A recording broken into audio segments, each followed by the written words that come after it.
আজ সকাল থেকেই দক্ষিণবঙ্গের আকাশ সাধারণত মেঘলা দেখা গিয়েছে। তবে এই মেঘলা থেকে আগামী কয়েকদিনের মধ্যে আবহাওয়ার কেমন কি পরিবর্তন থাকবে আমাদের বাংলা জুড়ে, তবে সেক্ষেত্রে প্রথমে আমরা আলোচনা করে নেব আজকের এই ভিডিওতে।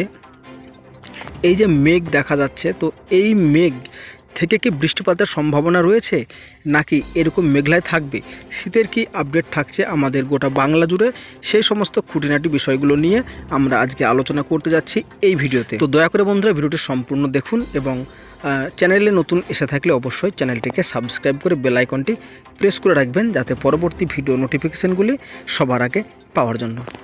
উত্তর পশ্চিম মধ্য ভারতে একটা ঘূর্ণাবর্ত কিন্তু রয়েছে এই মুহূর্তে। তো এই ঘূর্ণাবর্তের জেরে কিন্তু আমাদের উত্তর পশ্চিমের বাতাস বঙ্গোপসাগর হয়ে কিন্তু আবার গুজরাট, বঙ্গোপসাগর হয়ে আরব সাগরের দিকে কিন্তু প্রবেশ করছে। তো এই যে বাতাসের একটা সার্কেল, তো এই বাতাসের সার্কেলটা কিন্তু দেখুন ভালো করে লক্ষ্য করে, উত্তর দিক থেকে কিন্তু বাতাস আসছে না, বাতাসটা আসছে আমাদের উত্তর পশ্চিম ভারতের দিক থেকে। যার কারণে কি হচ্ছে বলুন তো, যার কারণে কিন্তু উত্তরের বাতাসে বাধাপ্রাপ্ত করে দিচ্ছে এই পশ্চিমী ঝঞ্ঝার বাতাস, যার ফলে আমাদের বাংলা জুড়ে এই মুহূর্তে শীতের আমেজ আপাতত অনেকটাই স্থগিত রয়েছে। তবে বাতাসে জলীয় বাষ্পের পরিমাণ একটু সামান্য বেশি থাকার কারণে দুপুরবেলার দিকে কিন্তু একটু গরম বা উষ্ণ উষ্ণ আবহাওয়া লক্ষ্য করা যাচ্ছে। তো এইরকম আবহাওয়া আগামী বেশ কয়েকদিন চলতে পারে আমাদের বাংলা জুড়ে, এবং আরও একটি পশ্চিমী ঝঞ্ঝা ঢুকবে বলে খবর পাওয়া যাচ্ছে আবহাওয়া দপ্তরের তরফ থেকে আমাদের উত্তর পশ্চিম ভারত হয়ে।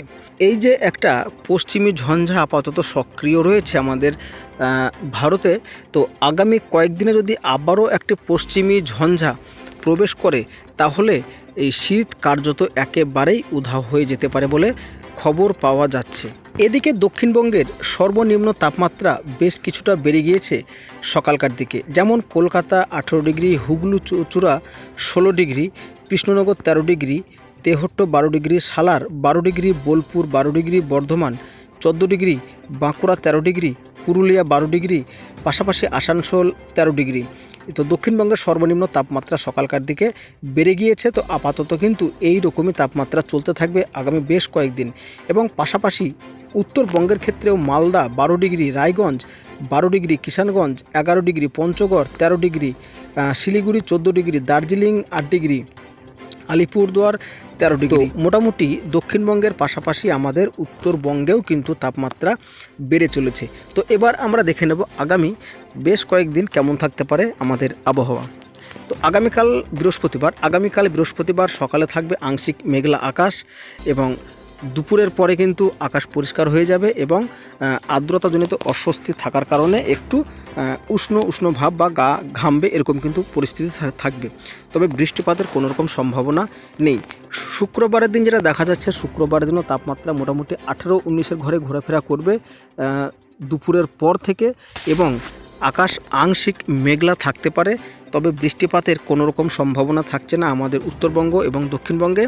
এবং শনিবারের দিন কার্যত যেটা দেখা যাচ্ছে যে সকালবেলার দিকে কিন্তু একটু শীত অনুভব হতে পারে, বিশেষ করে কলকাতা লাগোয়া বেশ কিছু অঞ্চলে, যেমন তাপমাত্রা 13-14 এরকম বা 12-10 এরকম কিন্তু লক্ষ্য করা যাচ্ছে আমাদের দক্ষিণবঙ্গে। পাশাপাশি উত্তরবঙ্গেও তাপমাত্রা বেশ কিছুটা কমার লক্ষণ রয়েছে আগামী সোমবার থেকে। তো যে পশ্চিমী ঝঞ্ঝা আপনাদেরকে বারবার জানিয়ে আসছি, পশ্চিমী ঝঞ্ঝা একটা সক্রিয় রয়েছে এবং পশ্চিমী ঝঞ্ঝা আরও একটি আসছে। তো এই পশ্চিমী ঝঞ্ঝা যদি আগামী দিনে আবারও আসে, তো সেক্ষেত্রে তাপমাত্রা কতটা পরিবর্তন হতে পারে আপনাদেরকে অবশ্যই ভিডিও বানিয়ে আপনাদেরকে দেখাবো। তো যাই হোক বন্ধুরা, আজকের মতো এখানেই শেষ করছি। কেমন লাগলো অবশ্যই জানাবেন।